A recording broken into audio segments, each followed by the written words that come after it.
and let them have dominion. The kingdom of God is within people. It's the advancement of the people that is advancement Because of the kingdom. faith must be backed by the assignment of this ministry is found from that verse. Where we You're onto a word encounter as Pastor David Ogbueli ministers God's word to you with simplicity and power. God bless you. He created them to control the earth, to control the circumstances on earth, just like God controls the heavenlies.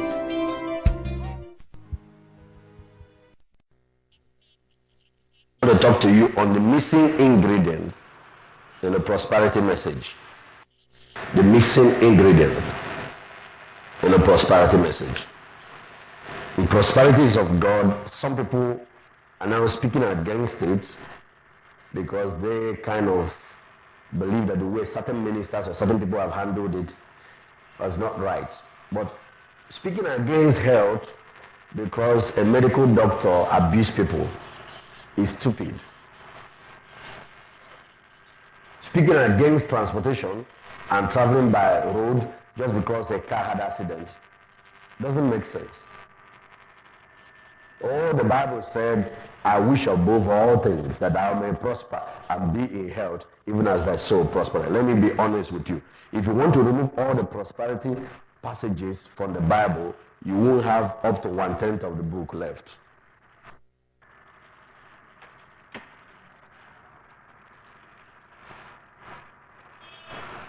So, really, there is nothing you can do against the truth. It's there, it's in the covenant. You serve God, He will cause you to prosper. But what we're doing now is that we're trying to separate for God's people. There is a separation that needs to be done, that not all prosperity is good, and not all of them come from God. Not all of them come from God.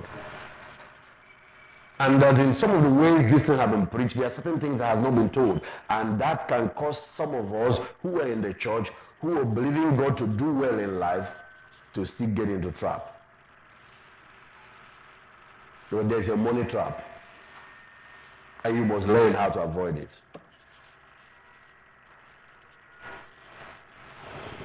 Matthew chapter 10, verse 16, behold, I send you forth as sheep in the midst of wolves. Now, it's talking about the Great Commission, how we're supposed to go and preach the gospel, but he's saying that he gave this instruction. I send you forth as sheep in the midst of wolves, be ye therefore wise as serpents and harmless as doves. So see the two prescriptions for success as an ambassador of Jesus Christ, as a minister of the gospel, as a Christian witness, as a person who will preach the gospel and be successful. He said, be as wise as the serpent and as harmless as the dove. Look at it in NIV version of the Bible, verse 26. Verse 16, it says, I'm sending you out like sheep among wolves. Therefore be as shrewd as the snake, and as innocent as the doves. I checked out those two words because I realized that there are the two things we need if we're going to make it in these last days. First, we need wisdom. On the other side, we need character. Now, it has been said that this is an era of wisdom. This is an era when God is unveiling his mind to his people more than ever before. But the other side of the staying power, like no plane flies on one wing, it needs two. That Boeing 727 that's taking off and does break off one of the wings, you know what will happen. On one side, we need wisdom. But on the other side, we need character. I'm talking about staying power, because there are wolves out there, there are devils out there, and there are men and women out there who don't like God, who don't like his work, who are interested in destroying what God has started. So he said, pick character here and pick wisdom here, and you can defeat the devil.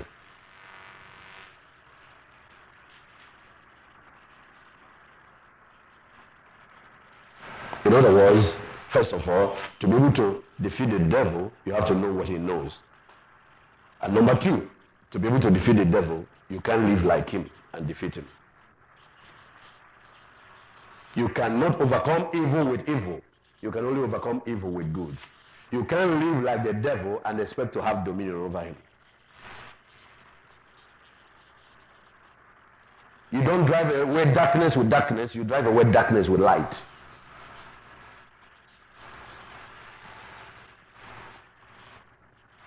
And to be able to defeat the devil and put him under, you have to be wise.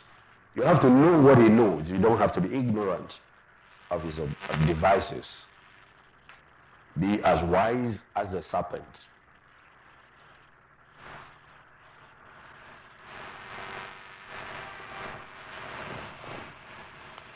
I went to the dictionary. I decided to find out the meaning of some of these words. The first one I checked was innocence. Be as innocent as a dove. It means to be free from moral wrong. It means to be sinless. Dictionary definition. It means not to be guilty of crime. It means to be free from responsibility for an event, yet suffering consequences. It means to be guileless. It means to be simple. And when he talks about simply here, he's not talking about simplicity of mind. He's talking about simplicity of a child. It means to be harmless. It means not intending harm. This is the additional meaning. Not hurting. Not meaning harm. It means to be an innocent person, just like a young child. I took the word harmless, the same thing. Not able or likely to cause harm. Inoffensive.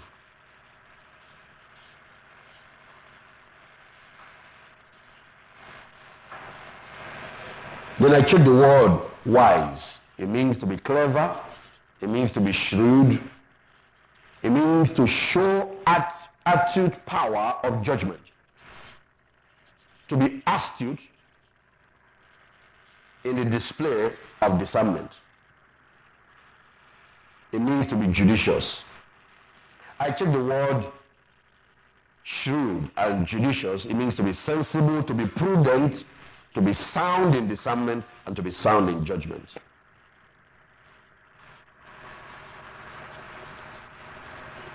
Staying power. That is not starting, but staying. Not being promoted today, but retaining the promotion. Not just rising, but staying on top.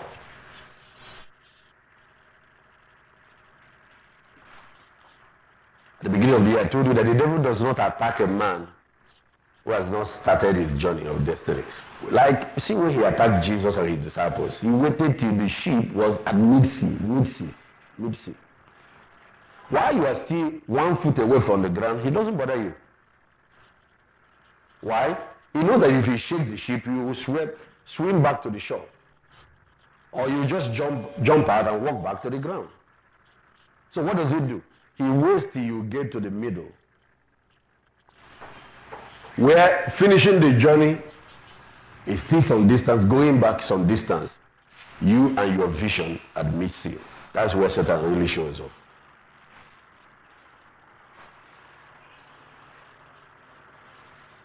When you get staying power, you can knock him out 366 times a year, every minute of the day.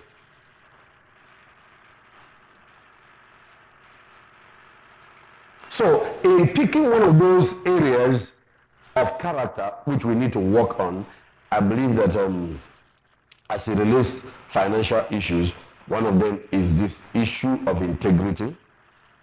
One of them is the issue of contentment. One of them is the issue of stewardship. In this service, let me look at stewardship this morning.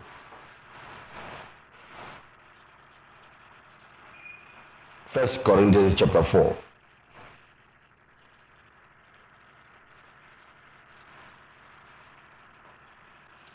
stewardship.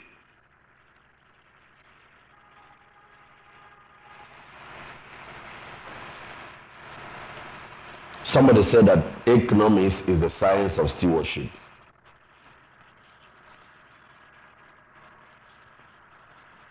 Because stewardship is management. It's God's original mandate for man, where he said, have dominion. Part of what he was saying is, manage the earth for me. I make you a steward over this planet. Look after it. What is stewardship? It is to be put in trust and charge over somebody else's property. But you do it with the mind or the view that one day you are going to give account to the real owner. The reason why we have Christians who struggle with paying tithe and giving to God and such things is because they don't understand stewardship. You cannot understand it and still be having problem with giving. It's actually, giving is like what parents do to children at times. You buy bread for your child, maybe a whole loaf, then you say, give me a little. And the child says no.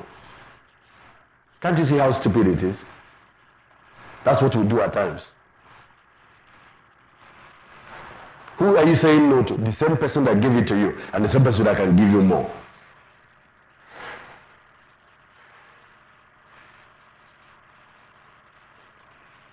First Corinthians chapter 4.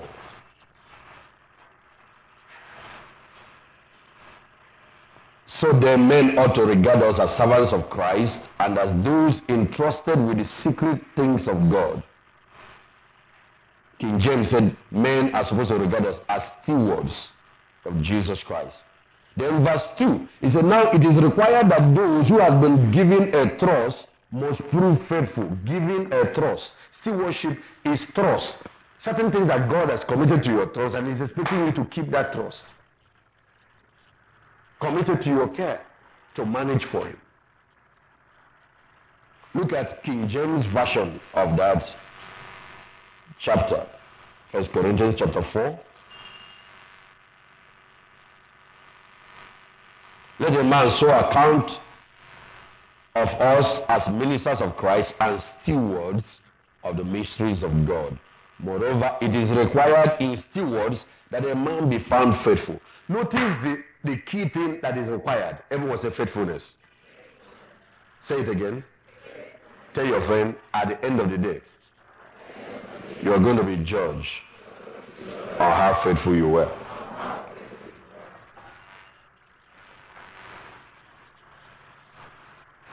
Faithfulness, faithfulness. I like what Reinhard Bonnke says. He said we must mind in the beginning what matters in the end. So if we know that faithfulness is the issue, and that's the bedrock of stewardship, that's what you're going to be tested and judged on, and that's what your promotion depends on, then let's take care of it today.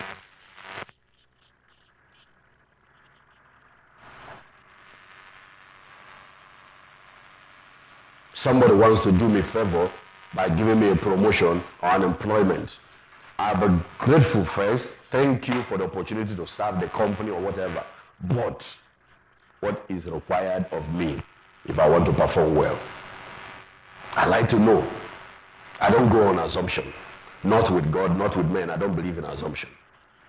I like to know from day one, what are those points that as long as I keep scoring them, I'll be doing well, I'll be moving forward. And he mentions them to me. From that day, they will be my concern throughout the journey.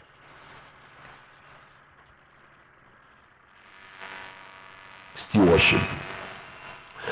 2 Corinthians chapter 5.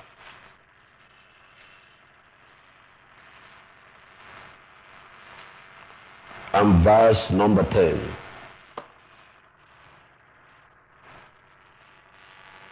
This is good food. It's good for your soul. Let me read from verse 9. So we make it our goal to please him. He's talking about the Lord. We make it our goal. This is our target. This is our aim. Whether we are at home in the body or away from it, that's whether we are alive or dead, we want to please God, for we must all appear. The word all should be circled, no exemption. And this is not talking about unbelievers, it's talking about the saints. We Christians sometimes forget that we will also be judged. For we must all appear before the judgment seat of Christ, that each one may receive what is due him from the things done while in the body, whether good or bad. I want you to notice that everybody will receive whether good or bad. Whether good or bad. The things done in the body. Does anyone have another translation, not King James, that renders it in a little different way? I need to have this language spoken clearly so that people will understand what we're saying. Now, that's 2 Corinthians chapter 5, verse 7.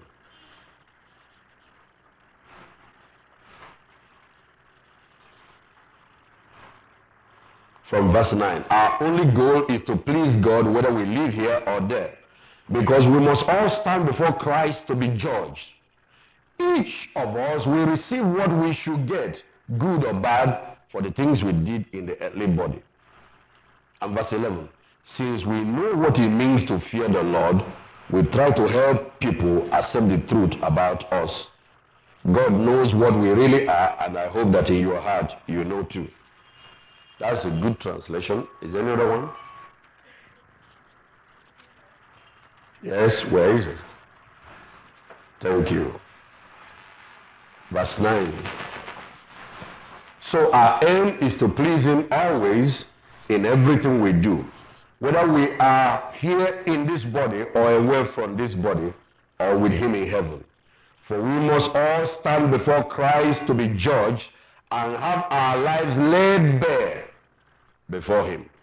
Each of us will receive whatever we deserve for the good or the bad things he has done in his earthly body. It is because of this solemn fear of the Lord, which is ever present in our mind, that we work so hard to win others. God knows our hearts, that they are pure in this matter, and I hope that deep within you, you really know it also. Because of this solemn fear, King James said, knowing the terror of the Lord will persuade many. Knowing the terror. That means that day will not be a funny day for many people. It will not be a laughing day. Knowing the terror of the Lord. Because of this solemn fear of the Lord, that's why we work hard day and night. The judgment seat of Christ, they call it the Bema seat in Greek. The Greek word for that judgment seat is Bema. B-E-M-A. That is the umpire seat. Now, in those days in Olympic Games, while the people are running in the race, somebody sits on a very high seat watching. That thing is so high that he can see everybody while they are running. And probably you have 4 rounds to go. As they take off, now the takeoff point, everybody can see them. That's not usually where they misbehave. So everybody takes off rightly. But somewhere down the line, they know that nobody is watching them. So you see this person, he will push the other one, run into this other person's line. You know, there is somebody who is closest to the circle, somebody is farthest. So he feels that at this junction, by joining in, will help him gain more distance. So he joins in there and runs and then stays back to his line and finishes. And he's the first. As he's getting to the finishing line, others are still coming. Everybody is clapping for him. Somebody is not clapping. It's the guy sitting on the Bema seat. The umpire. The referee, if you will. In lawn tennis court, they have the Bema seat there. It's usually built high. And somebody sits there and is watching them as they play. And somebody gets across the line and gets the ball in. But the ball has touched the ground. The other person might not see, but the umpire blows. No. So what happens? After the race, it's time for the crown. And then the guy who came in first appears before the Lord and people are clapping. They know who should be the first. But all of a sudden, the man who crowns them never puts the crown on their head or the medal or whatever it is till the umpire comes to check them out. The umpire comes, he says, you see this guy, the number one guy, he's the last. So why? Of course, he's disqualified. Why? Somewhere down the line, he broke the rule.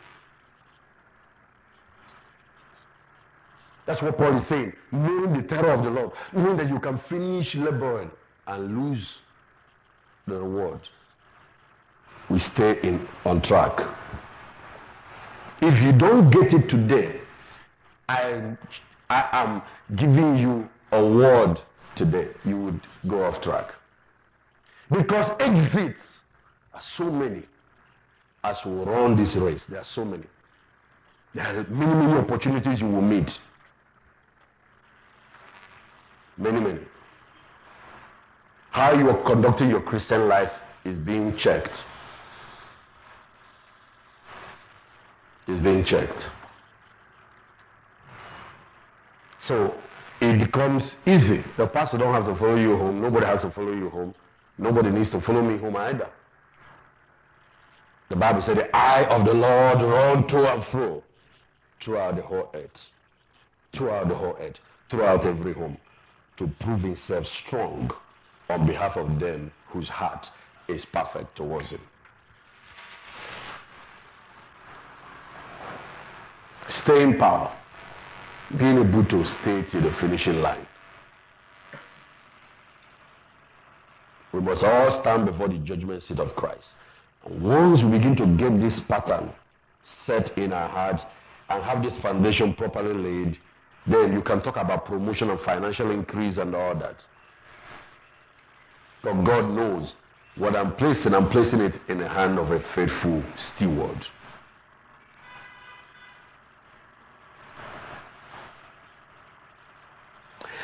Let me show you something about stewardship. Or a thought that will help you get your mind in shape. 1 Timothy chapter 6.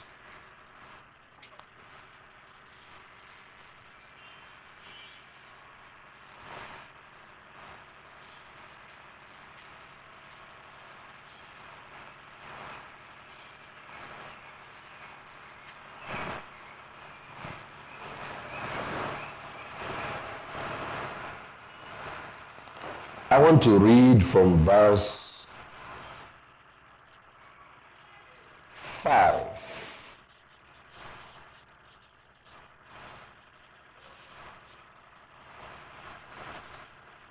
God talks about men of corrupt minds. Men of corrupt minds. What is their problem? There are those who have the rod of the truth, who think that godliness is a means to financial gain. Notice this.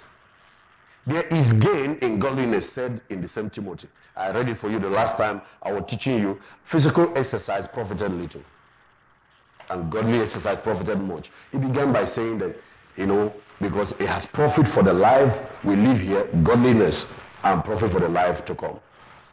Now, knowing that there is gain in godliness is different from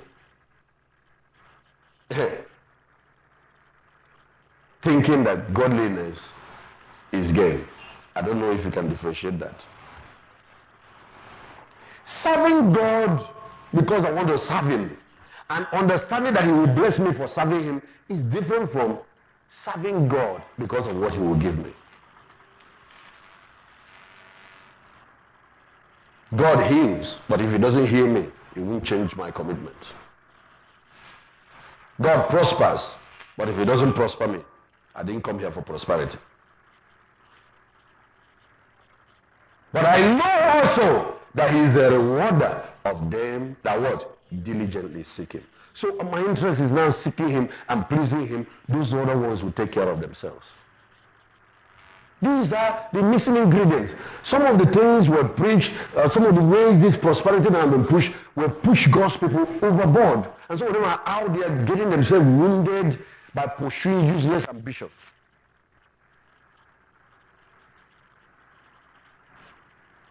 I have served God, I've seen how he can bless a person that served him. Along the line, I found out that God pays more than any other company. Jehovah Elohim Incorporated is the best company you can work for. Are you hearing what I'm saying? I've never known a company that has security program for you when you are flying. Because when I'm on flight and the engine quits, before I scream, security men arrives and take the flight down. I was in one once. Funny enough, it got so bad. 2 women, I didn't know they knew me. No, they didn't greet me when I walked in. But when it got bad, they said, Pastor, do something. I said, I'm not the one who can do something. He's above, the boss. But thank God he did. Oh, I wouldn't have been here now. I wouldn't be here by this. Oh, what company cares about your health? Have you ever had any company like that? You go on sick leave, they are crying. They wait for you too long, they sack you. This one gives me a checkup every day. He said he renewed my youth like the eagles. What company can bless your children after you? Even after you are gone, they keep paying your children. You know, I'm not talking about gratuity for, they keep paying your children for 1,000 generations just for serving. Have you ever heard of a company like that? Eh? He said 1,000 generations of them that love him and do this. He keeps paying them. Even when some of them are misbehaving, he will just keep paying them for their dad. It was because David worked for Jehovah Elohim Incorporated that Solomon escaped most of his headaches, most of his misbehavior. Because God will sometimes want to destroy Israel, he will say, but for Abraham's sake. I can't pay his kids with a bad coin for his sake. That doesn't mean that if they don't repent ultimately, that they will get to heaven. No, God has no grandsons and daughters. He only has sons and daughters.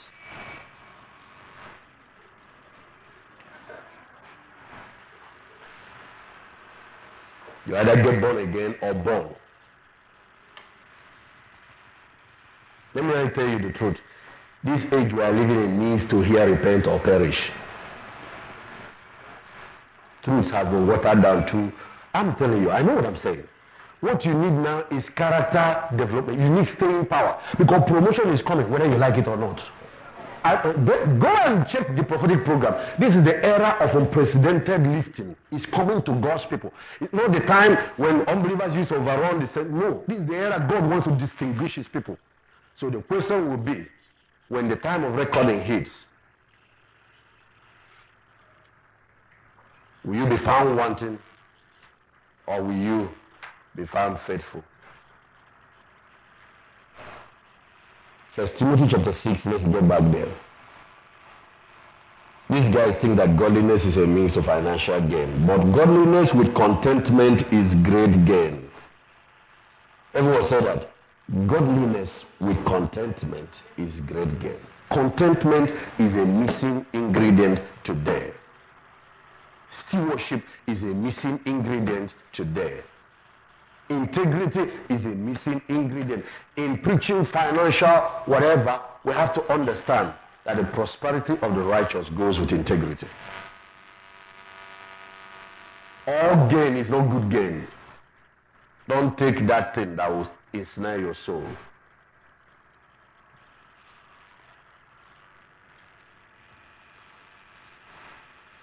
Elude the government, he prospered. Steal, he prospered. After all of them are money. No, it's not prosperity. You have to know to differentiate between that which is good in the sight of God and that which is evil. If not, like the guy who ran in that race, you can get the money and we all clap for you. But like James 5 said, he said, your riches are canker, they smell in the sight of God.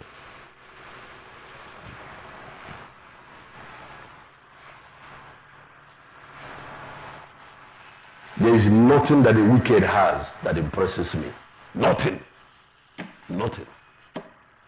Nothing. There is even nothing that any man has that moves me. Watch out for our time. Oh. We're the ones who get jet, fly it, and still drop it, and still trek. It doesn't mean anything. It has not changed who I am. When you understand who you are in Christ, you notice that you are the one who gives value to things. Things don't give value to you. You might live in that one-room apartment, but you know who you are. You are better than what you wear. You are better. Life is more than what you use to sustain it. Doesn't make any difference. A man's life does not consist. You know why I can talk boldly? Because I'm blessed. You can't say it's because he's poor, so he's talking nonsense. I'm blessed. As you're looking at me, I know what I'm saying. Oh, I'm blessed. Prince Charles will walk into, if Prince Charles comes to Enugu now, and he walks to the market, to the poorest section, and sits down on somebody's stool in your store, and picks a surpass and puts it on. Let's assume after putting it on, he doesn't buy it. You know what happens in the Western world? The moment he touched that surpass, it has become a royal surpass.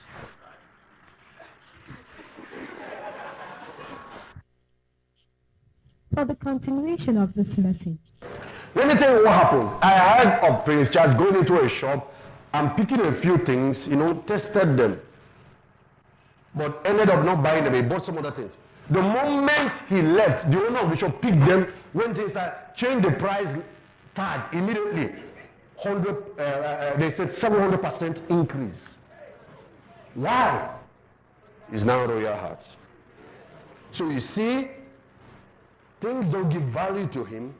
He gives value to things. Do you really know who you are? The Bible says you are a royal priesthood. Royalty flows in your blood. Don't you know who's king? The king that gave birth to you. How can anybody intimidate me with what you drive or what you wear? That was why even Jesus, when they've stripped his clothes, he was left with only pants, and he has scars on his hand.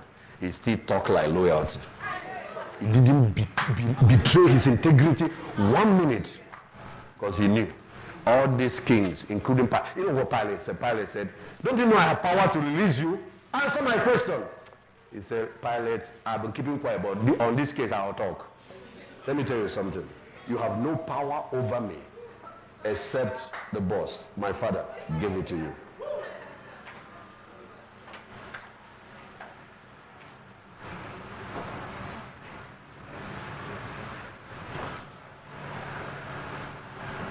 Let's restore the glory of Christianity. Tell your friend, be careful how you treat me. I might be your next boss. Don't just judge me by what you see now. I'm still under construction. Watch out for what you see next, when he is through with me.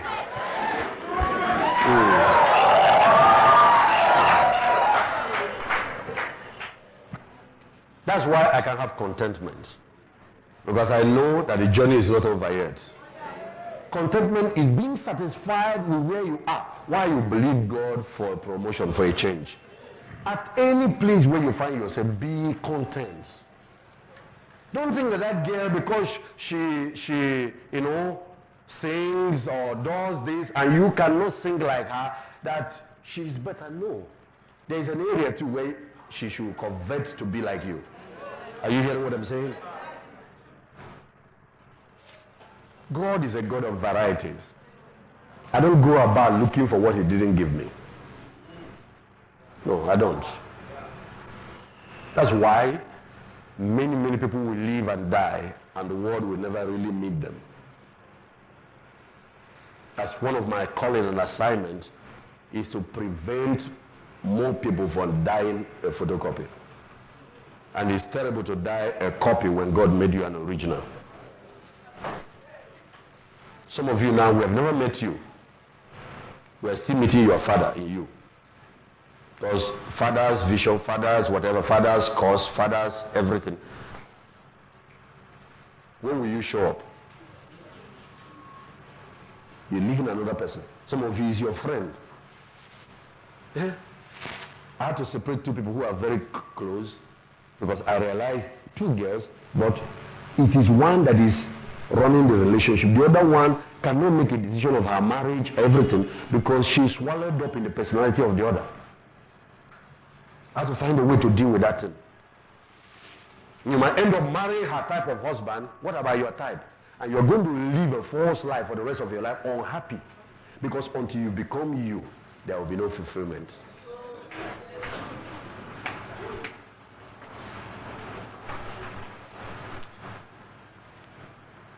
You can learn from others, but you don't have to be them.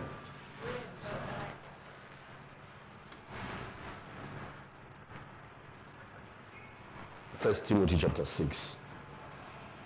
Godliness with contentment is great gain.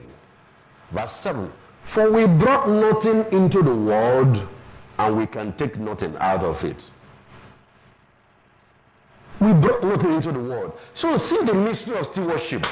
Before you came, silver and gold and everything in the world belonged to God.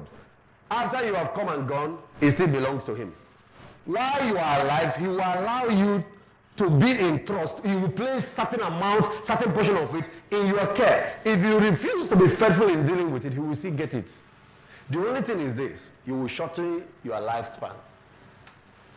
You might reduce, maybe he wanted you to manage this for 70 years, you just reduce it to 30. Because getting on top is easy. Staying on top is where the question comes. That's what is hard. And those who stay are those who keep their integrity even when they get there.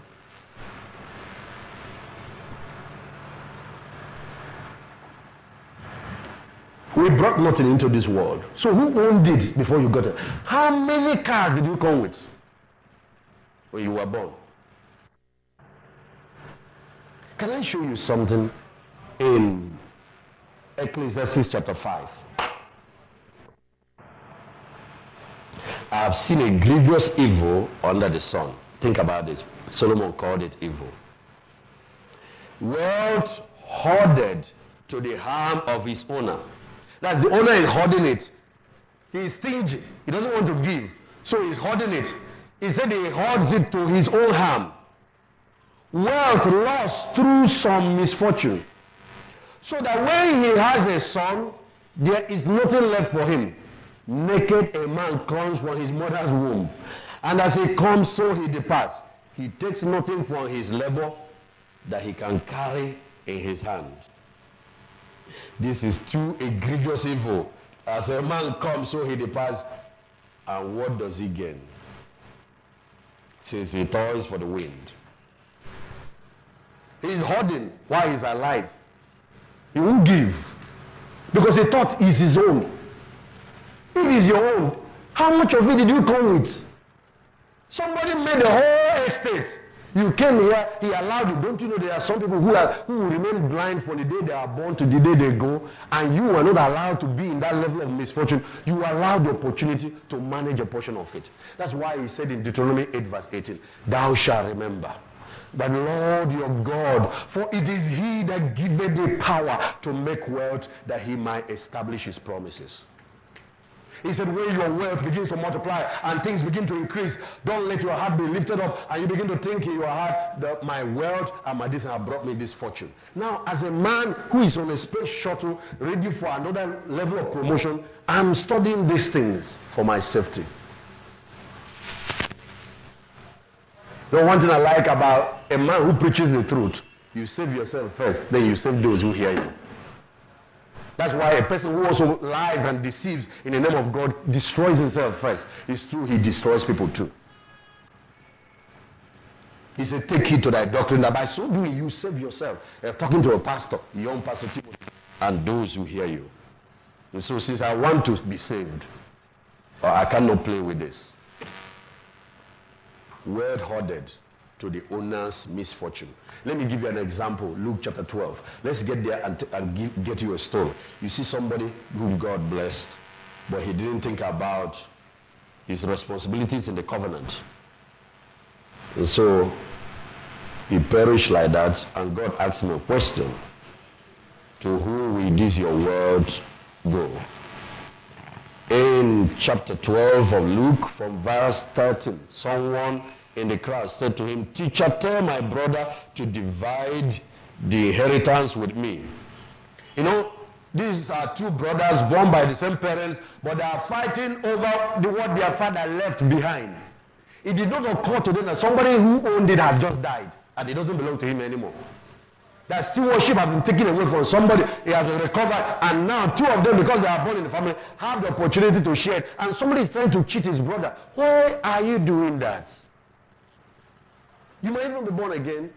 You see, where you do business with people, how you rip them off and cheat them. I pity you. I really pity you. You have the wrong attitude to money. You think money is life? The most important things of life are free. Think about it. Think about salvation. Okay, let's look at the natural world. Think about oxygen. Well, let's assume God is selling it. You know how much they sell a tank of oxygen?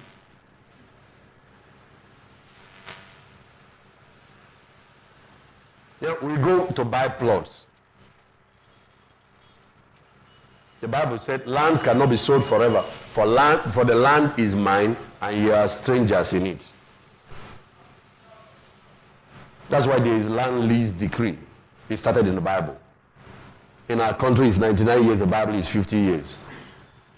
Jubilee, all the land returns back to God and returns back to, and then we start all over again.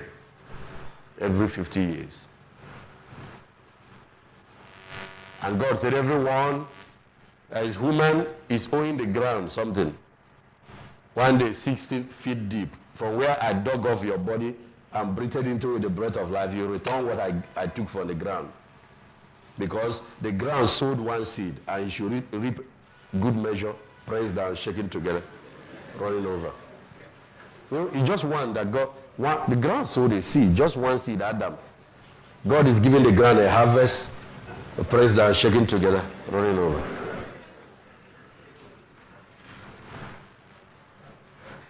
So nobody sows to God and loses. Not if you are ground. Not even if you are good.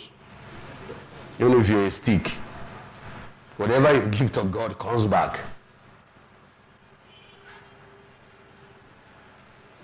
Oh.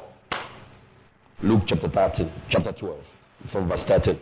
Now someone in the crowd said, "Teacher, tell my brother to divide the inheritance, divide my father's blessing with me." I don't know whether it's the first son that is talking or the second one. And Jesus replied, "Man, who appointed me as a judge and arbiter between you and your brother?"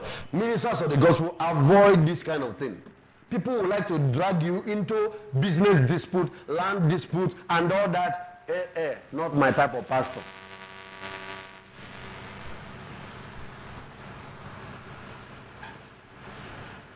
Look at what Jesus said.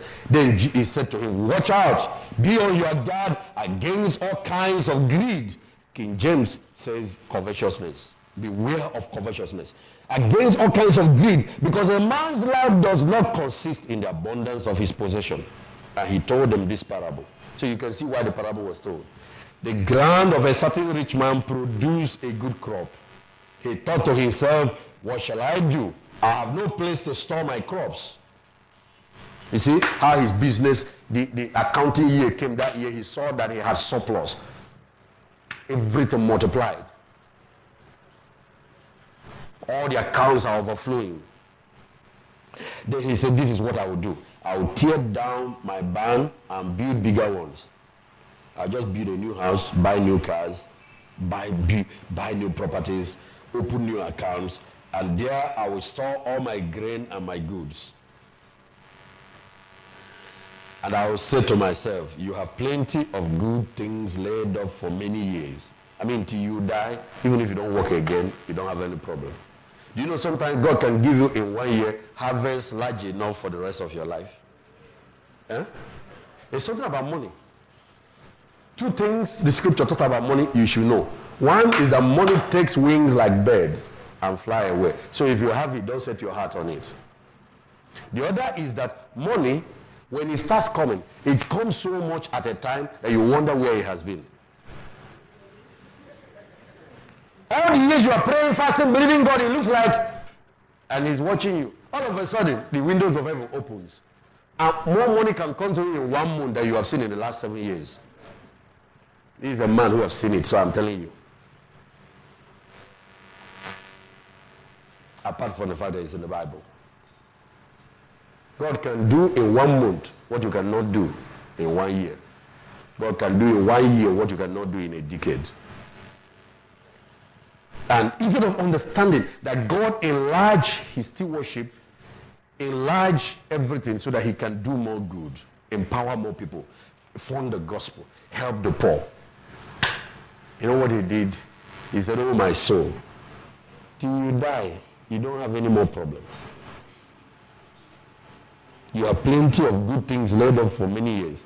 Take life easy, eat, drink, and be merry. Then verse 20, God said to him, you fool. Everyone say, you fool. This very night, your life will be demanded for you. Then who will get what you have prepared for yourself? This is the owner of the stewardship, the owner of the wealth. He just took it back. That's why Ecclesiastes chapter 5 says that there are two kinds of people on earth. The first group are those whom God gave power to make wealth, to gather it, but withheld from them power to enjoy it. Some of them, by the time the wealth is sweet, He takes them their life away. Some of them, after they've made the money, He allows one thing in their life that will make it impossible to enjoy the money. It might be a sickness. Can you imagine being a billionaire with kidney failure?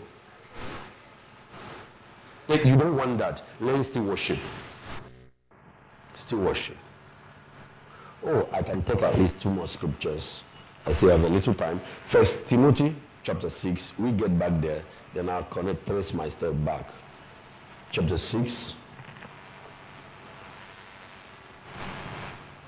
It's a godliness with contentment is great gain. For we brought nothing into the world, and we can take nothing out of it. If we have food and clothing, we will be content with that. People who want to get rich fall into temptation and a trap, and into many foolish and harmful desires that plunge men into ruin and destruction. For the love of money is the root of all kinds of evil. Some people eager for money have wandered from the faith and pierced themselves with many sorrows. I think I need to read this for you in some of the translations. From verse 9, get me back those two translations I read from Ariel. Listen to this. When your ambition is to get rich, get ready for problems. You see, money has a mission. If the mission is your ambition, you will have the money. The mission for the money is to fund the gospel, to bless the poor, to be a blessing to your generation. I'm not talking about hijacking power from politicians.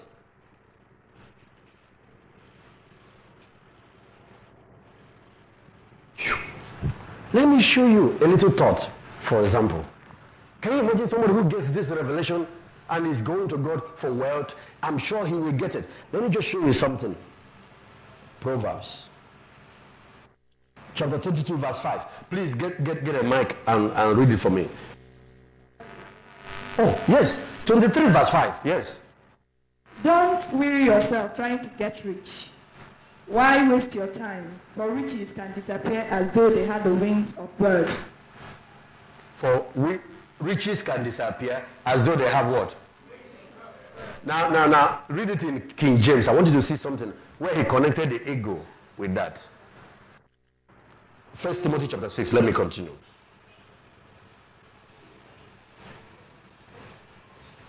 Verse 9. Those who want to become rich bring temptation to themselves and are caught in a trap. If you read that place I was talking about in King James, you have seen something. He said that riches make themselves wings like the eagle and fly away. Is it there in your Bible? Yes. That's what I wanted them to read. Like the eagle. Ambition just to be wealthy is what leads to problems. That's your ambition. You haven't got it yet. You haven't caught it yet.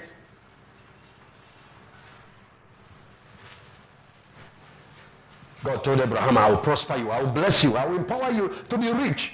Why? So that you will be a blessing. You'll be a channel of blessing. Somebody calls it money with a mission. Until you catch the mission, the purpose for the money might be your problem.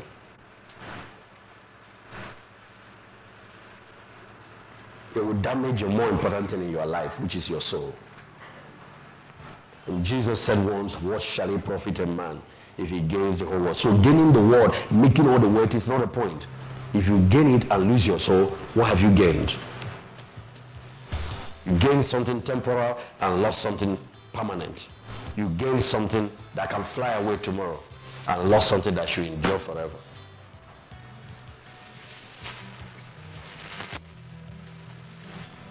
Watch this.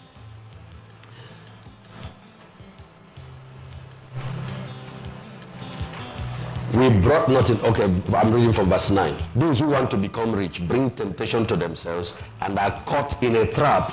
They want many foolish and harmful things that ruin and destroy people.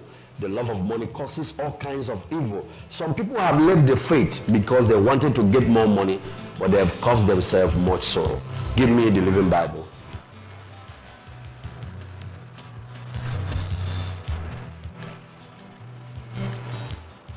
First Timothy 6 from verse 9. But people who long to be rich soon begin to do all kinds of wrong things to get money, things that hurt them and make them evil-minded, and finally send them to hell itself. For the love of money is the first step towards all kinds of sin. Think about that.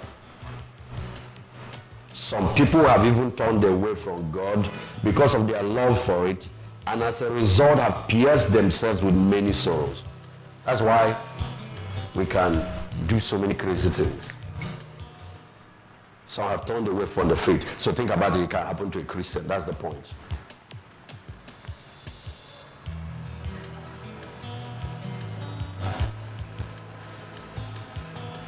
Financial integrity.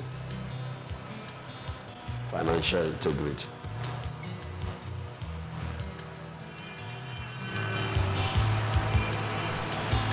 Let me show you something quickly because I can see that my time is almost up. Joshua chapter 1.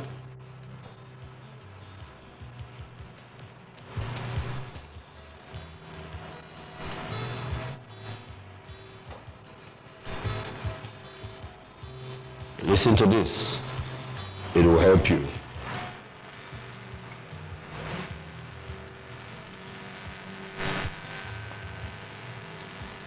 From verse 8, this book of the law shall not depart out of thy mouth, but thou shalt meditate therein day and night, that thou mayest observe to do according to all that is written therein.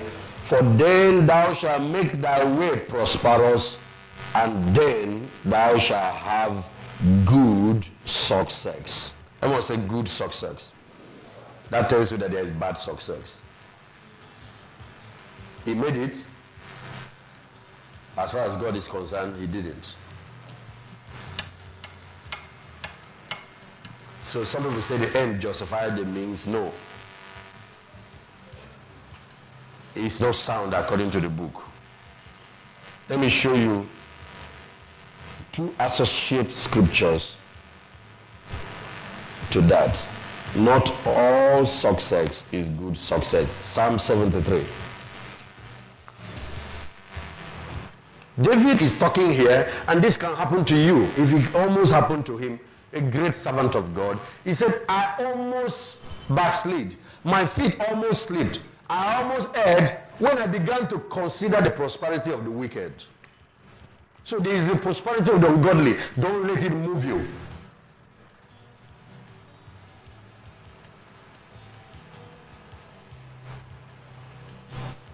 Verse 1, it begins, surely God is good to Israel and to those who are pure in heart. But as me, my feet had almost slipped. Almost. I almost slipped. I had nearly lost my foothold. For I envied the arrogant when I saw the prosperity of the wicked. When you start envying somebody who is doing crooked things to make it, watch yourself. When you start wishing in your heart that you are like them and other, watch yourself.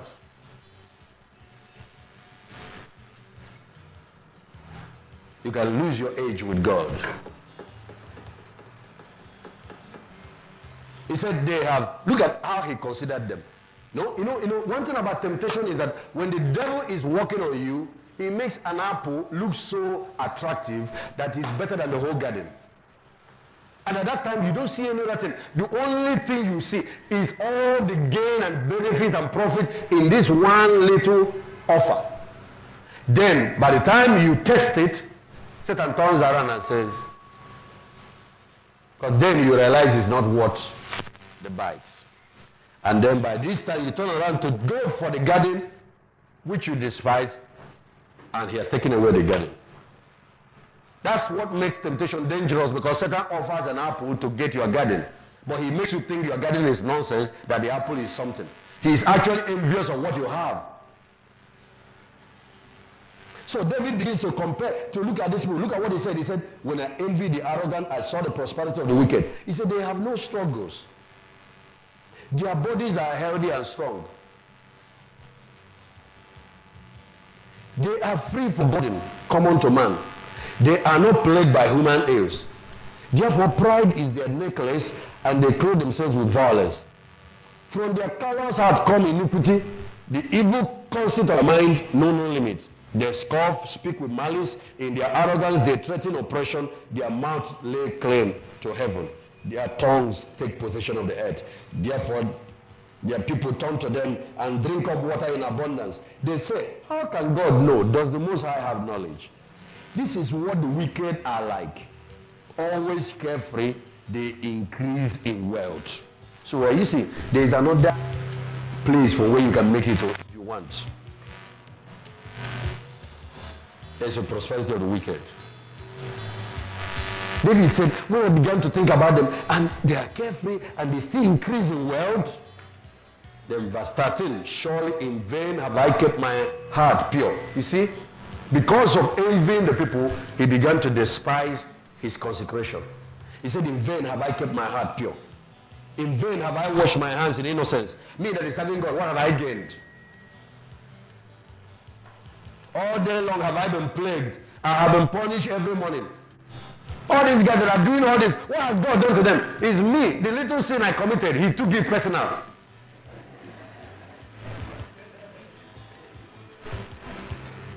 Now let me tell you, you have to be careful about the question you ask, because when you ask the wrong question, you arrive at the wrong answer. The first man to ask a question in the whole Bible was the devil. And that question led to the downfall of man. So be careful.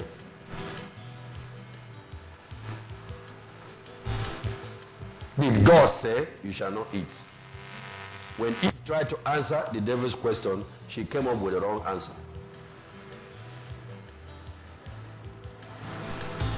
Not all questions are meant to be answered.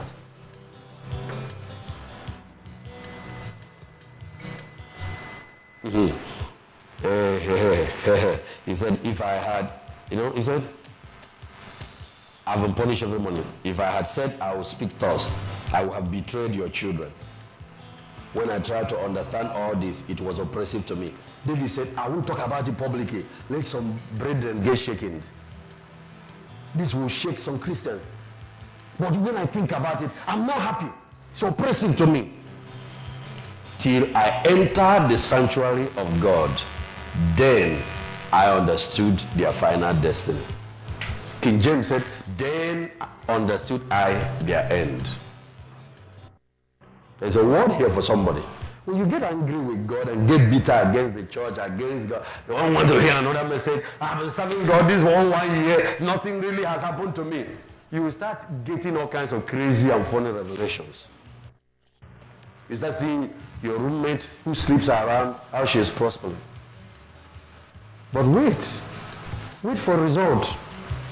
Don't write the exam and mark it there. Wait for results. Somebody give me some money. At least 100 pieces of whatever type of money. At least 10 pieces of whatever type. Whether it's 20 naira or... Yes, I used to make this illustration and it's interesting. I'd like to make it again one more time. At least 10 pieces of whatever. 50 naira notes, 20 naira notes.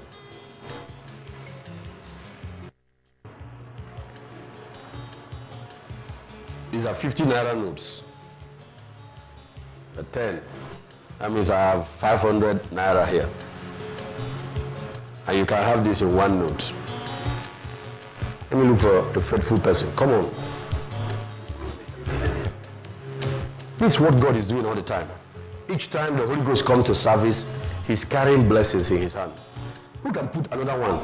I want to bless 2 people today. 2 people. Listen, in a couple of minutes, something will happen here. Just watch. I'm illustrating prophetic program that is going on right now in the realm of the Spirit. That's why I'm teaching this. Just in a couple of minutes, this is what is happening here. Thank you. This is what is happening here all the time. Thank you. This is what is happening here all the time. All the time. All the time. The Holy Ghost is moving around the congregation. He's looking. Who is faithful in this line? Who is faithful in this line? Who is faithful here? Who is faithful here? Who can be trusted here? Who can be trusted? Lift up your hands. Somebody is going to get a breakthrough this morning. Somebody is going to get a breakthrough this morning. And somebody has been on a dry place. Thank God you adjust your heart. Repent of whatever has been wrong. There are certain people here, things have been tight. Break that thing right now. Break it right now. There's an anointing here to break whatever has been wrong. There's an anointing here to break it right now. There's an anointing to break that yoke. Bashagababa Sandada Sorododos. I know that you've been blessed by this. Have you been impacted by this message? Please share your experience with Pastor David Ogbueli. Email address dominionimagemedia@yahoo.com or call 017926879 0803 435 7959 0803 590 9900